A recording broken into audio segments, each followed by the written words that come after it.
here we go. I've lassoed someone to do this with me. I've lassoed Arms Killer. Say hello, Arms. Hello. Sorry.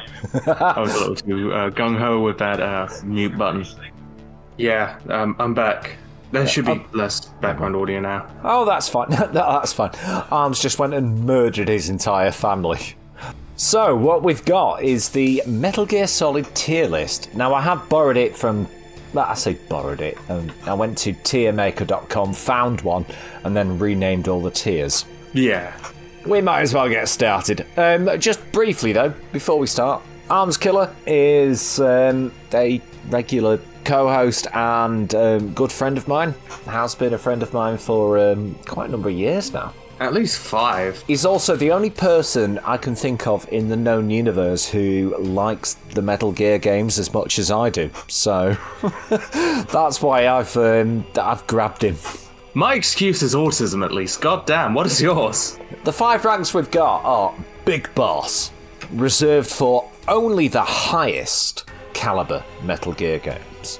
You're pretty good for the... very good. Very good, I enjoyed that one. She breathed through her skin, you pervert! For the middling to shit ones.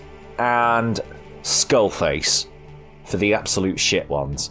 And then, of course, we've got Time Paradox for the ones that neither of us have played. Yeah. We might as well start with the very first one. Metal Gear. The original Metal Gear.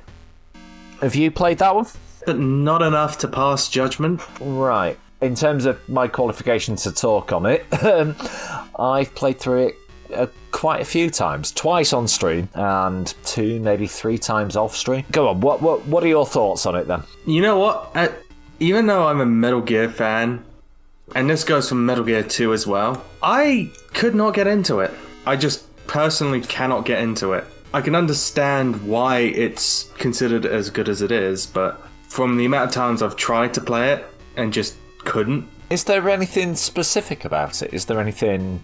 Honestly, I'm not entirely sure. And it's not necessarily because it's bad, it's just I don't jive with the gameplay, if you know what I mean.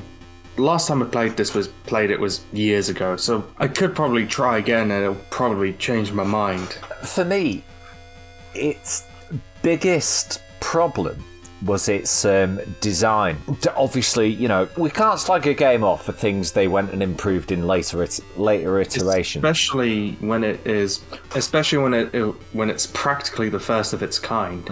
Metal Gear 1, now I'm not sure of any potential games before that have even remotely similar mechanics. Metal Gear 1 was born out of the limitations of the system that it was released on. The MSX couldn't render more than a handful of enemies. So. Yeah, I think 4 other characters on screen other than the player character.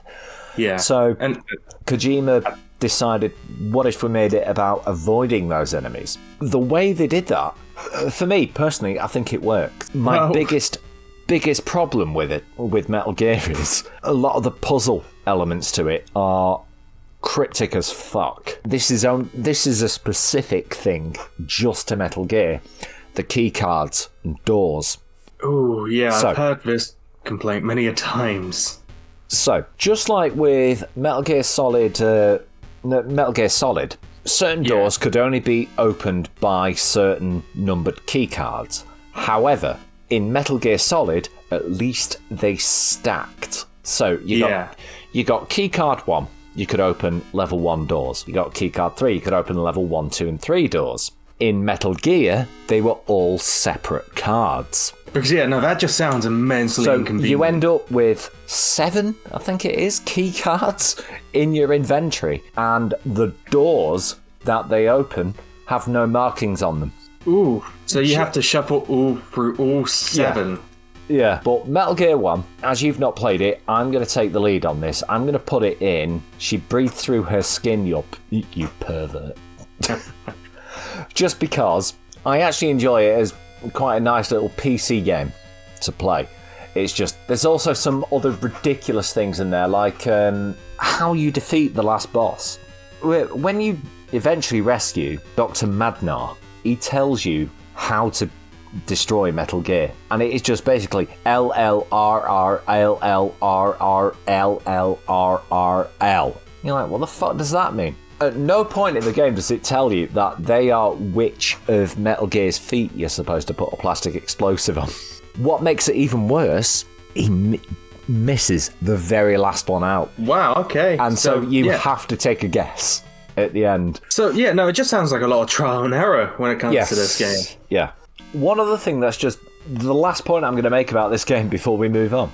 You have to punch a wall that looks no different to any other wall to get out. I remember you mentioning this. Yeah. You're locked in a perfectly, grey walls, perfect grey walls. You've just got to punch a specific section of the wall in order to get out. And there's nothing in the wall that tells you where that is.